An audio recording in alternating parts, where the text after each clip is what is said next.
Tak, ako som už vám povedal pri predchádzajúcom videu, máme tu 5-dňového papagaja sivého, ktorého dokrmujeme teraz každé 3 hodiny, približne po 1,5 ml.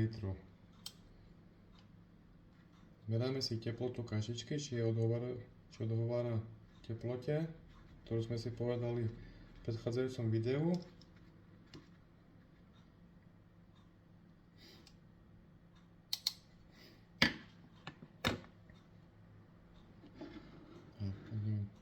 Ste dobre videli, tak jemu dáme 1 až 1,5 ml podľa toho, ako už má roztiahnutý hrvoľ,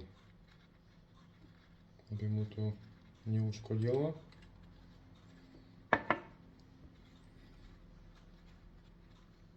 Čo je vážne je, aby ste naplnili aj tú sondu, ktorý dokrmujete sondou, hej? Lebo potom to môže tiež uškodiť tým vzduchom, ktorý pustíte do ňoho naspäť. Takže máme tu 1,2 ml kašičky a skúsime, či to všetko spapa. Tak, papagaja si musíte vždy chytiť do 2 prstov za hlavu a natiahnuť mu.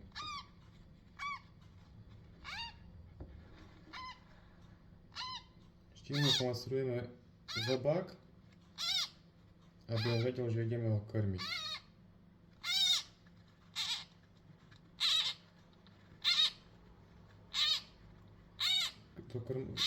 Hadičku mu vždy dávame z ľavej strany.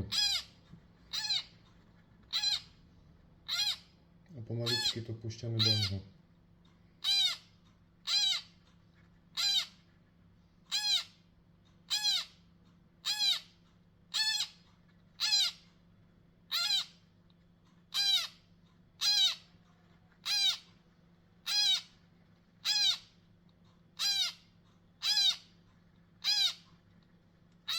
Tak dostal 1 ml.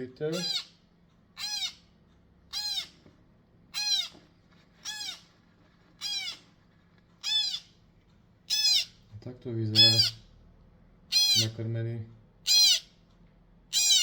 Zas až do 3 hodiny. Ahojte.